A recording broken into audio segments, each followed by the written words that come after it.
We must also be clear in our criticism of what has happened in Gaza. I know many people feel that at the start of Israel's military action in Gaza, my party didn't get it right, and I am sorry about that. The response has too often not been good enough. We need to do better. Yes, we have taken some important steps. These include recognising the Palestinian state, placing sanctions on Israeli ministers and imposing waves of sanctions on violent settlers and the organisations that support them. I also fully support the restrictions on arms licences to make sure that no British bombs or bullets can be used by the IDF in Gaza or in the West Bank. But let's be honest, the UK was too slow to call for a ceasefire, and we must now do more to strengthen our approach.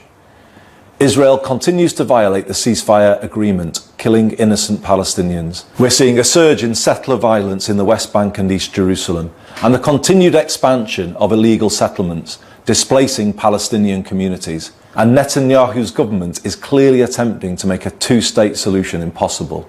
That's why we need to do more, which includes looking at further sanctions, both on those involved in the violence in Gaza, but also looking at measures to ban trade in goods with illegal settlements.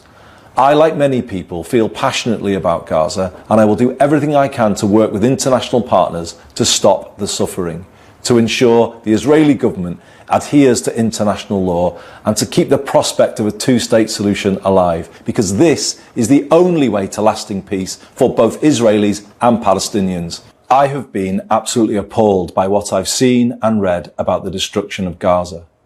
There's increasing evidence that war crimes appear to have been committed.